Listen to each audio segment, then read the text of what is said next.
everyone here? All right. I'm Fred Topel with Crave Online. I'm happy to be here for Wrong Turn 6 because I'm also Franchise Fred. I think there should always be more sequels of everything, indefinitely. So we have some guests from Wrong Turn 6 here. Would the actors Sadie Katz and Aquila Zal come down? Writer Frank Woodward and the composer Claude Flossie. Join me for a Q&A. Now, I want to hear your questions, so as soon as you have any questions, raise your hand and I'll call on you. So, my first question is for Frank.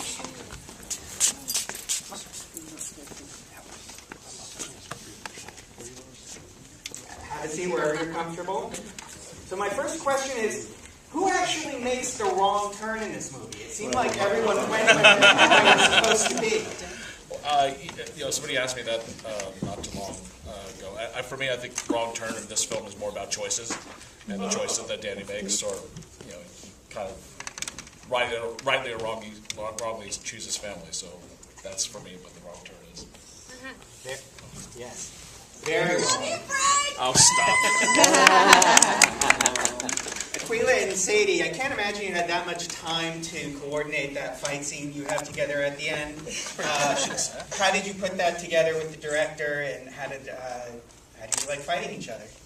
I'll talk about this. I love the fight scene. It's one of my favorites. When Sadie and I started, our director, Val, was kind of like, he has this amazing Bulgarian accent, so it was really hard to understand what he was saying all the time. He was like, so we have your stunt doubles, and we all look over simultaneously to the left, and there are these two really handsome guys in blonde wigs. And so we started laughing, and we were both like, well, why don't we try it and see if it works, it'll work, and if not, then we'll let them do their thing. And thankfully, we got to do most of it. I wish that you could see the whole extent of what we went and did, because obviously it gets chopped up a lot. But I know it. Okay, now I'm chiming in. This is what we do right away. The fight was much longer, but of course we didn't get to see all of it, which would have been fun. But Aquila and I were hell bent on doing the fight herself, and Aquila is a super great dancer, so I just let her fling me around, and then to credit, damn, I'm good, right? And it was really fun. It went by really fast, the fight, right? No, it always goes fast. It always goes by really fast, but yeah, it was basically us. Yeah, all in all, it was really fun because we got to kind of just play with it. And the stunt choreographer let us kind of have freedom as soon as he realized we weren't complete fools about it. So. Well, I was a fool. I was choking on the dry ice. I was supposed to be I kept choking on I guess you can't inhale dry ice. No, you could pretty much die. Yeah, so I was dying for a long time.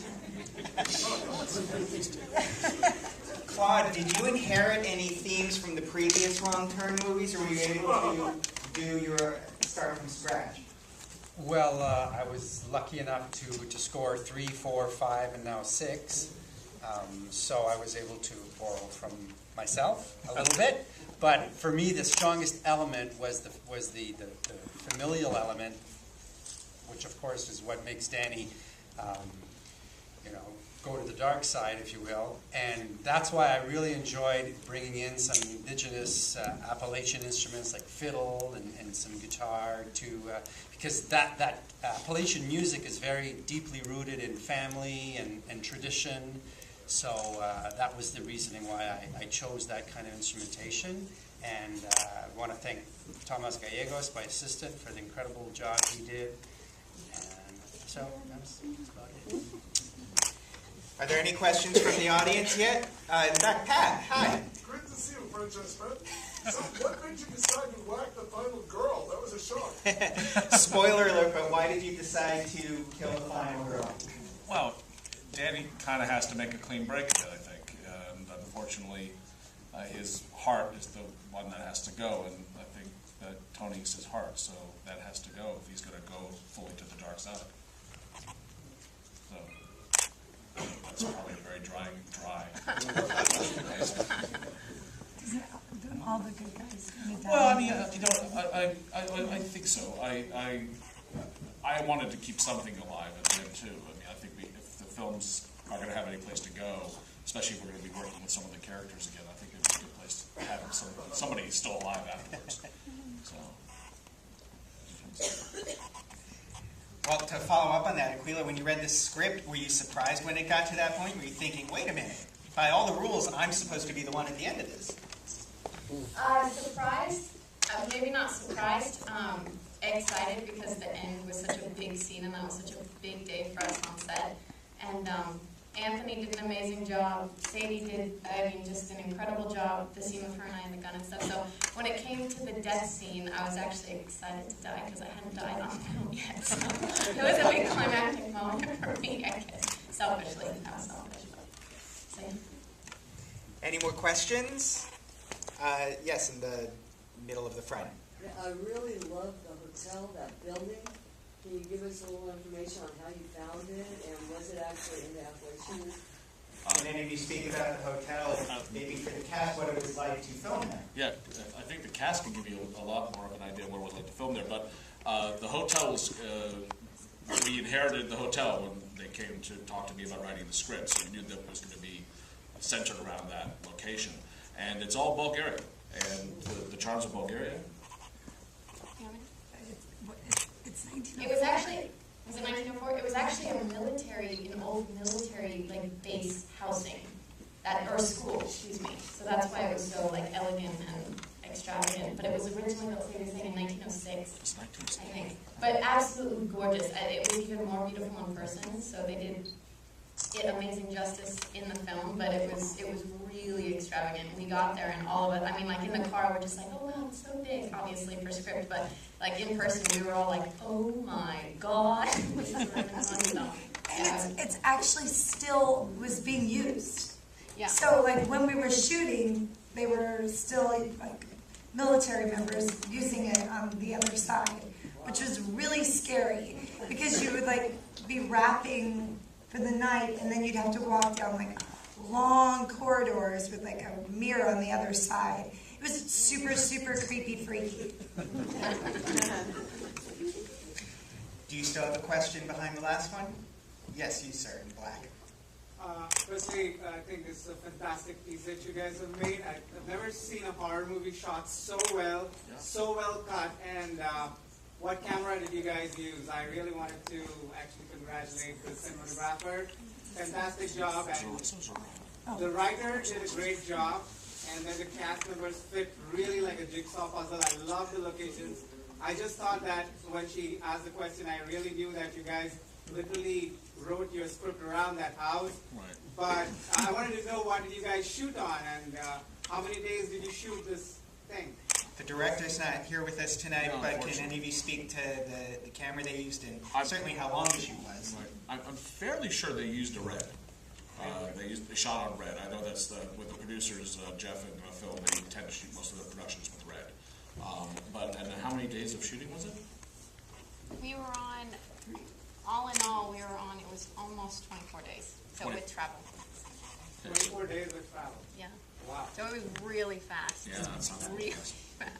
And it was edited in, am I giving away a golden secret to say Larry edited it in 2 weeks? It was the first director's cut, and then they did another cut that obviously Fox did another cut that was longer, but he said he did not sleep for 2 weeks. I'm sure you did not. Yeah.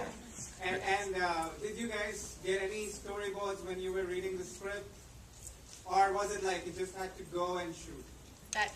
There was no rehearsals? But you guys did a fantastic job. No, but everybody from the UK had literally just did theater on the West End, had just come out of theater school, but it was a lot of them besides Roxanne, it was their very first movie, but they were very well trained. They'd just come from theater, intense theater school, and everyone was really, really committed to doing the film. So sometimes when you do a horror film, you have actors who are don't want to talk about it and don't want to talk about process.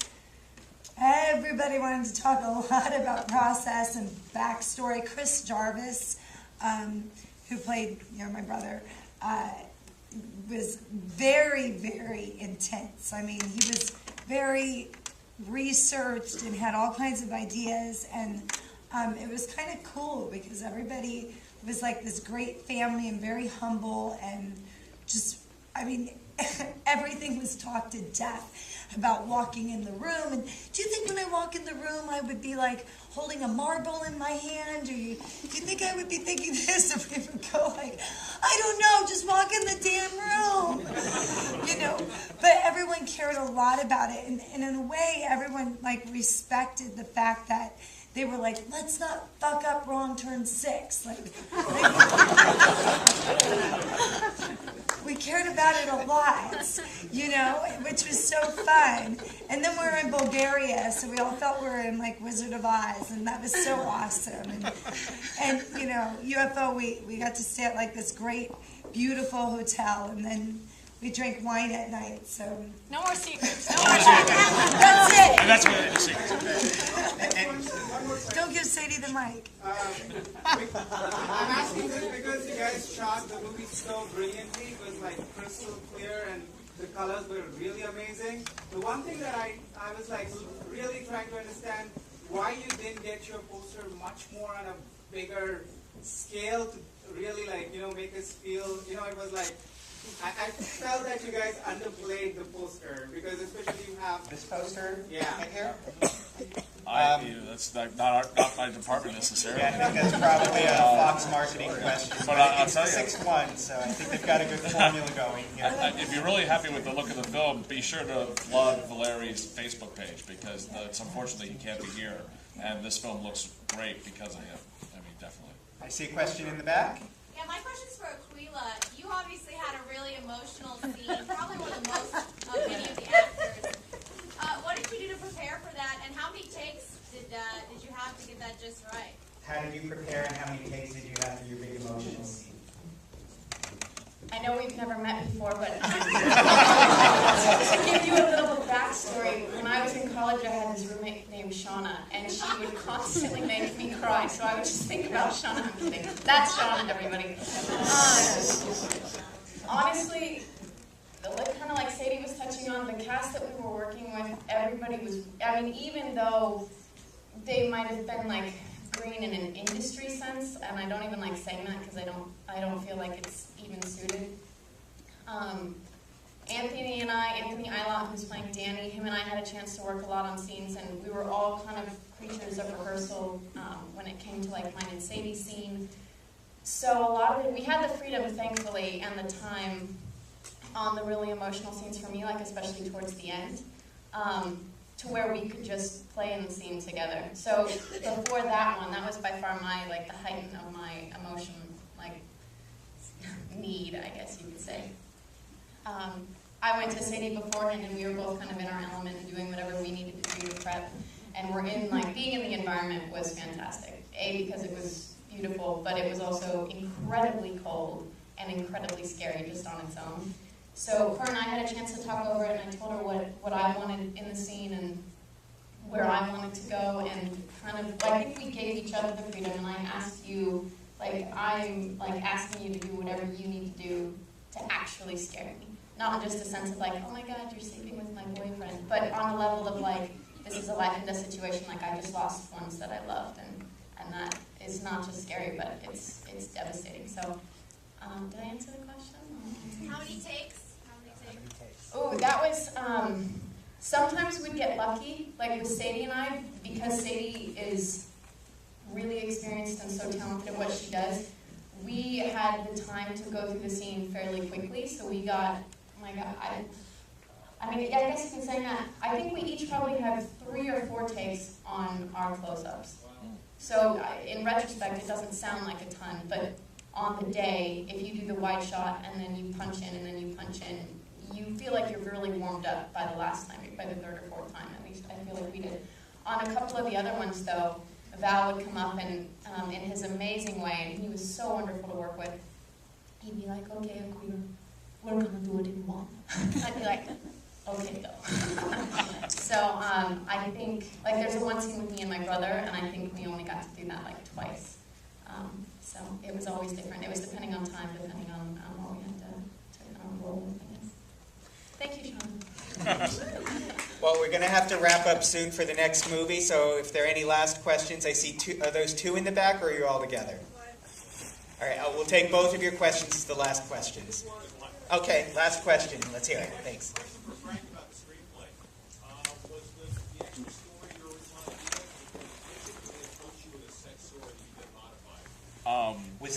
I'll repeat the question.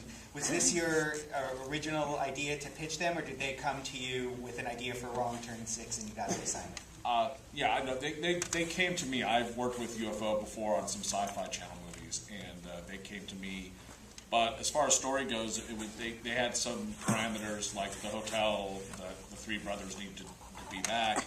But other than that, I kind of had free reign to present ideas, and between Fox and UFO, that we kind of just honed it down to what you saw. So yeah, I was encouraged to be as original as I could and come up with as much story as we could. I think that's something that they wanted to do different this time.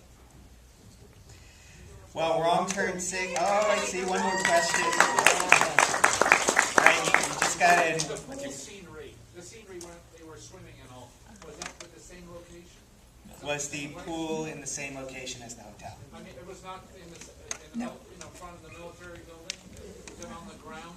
No, it was in a completely separate, different location from everything else. It was actually like right on the actual water. It was like a swimming facility. And I wasn't there either. I never saw them swim at that pool. Yeah, because that's I was like green screen. That was I think the only time I had any green screen in it. You know, when I like creepily am watching them sexily or something. Another time I'm lurking. It was somewhere else, Hot Springs. How many locations were there? We had 4 total. Four?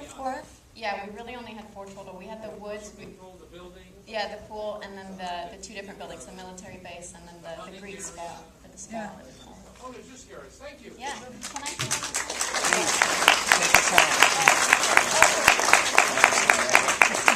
I meant to say this at the beginning, but I was a little nervous, so I didn't. Thank you so much for being here, you guys. We loved working on the project, but obviously, if it was just the 4 of us, 5 of us, watching it, it wouldn't have been what it was. So our whole goal, working with the writing team and all of the actors and all of the amazing crew team in Bulgaria, was to just give fans something that they would want to come and see and then enjoy and want to talk about. So thank you.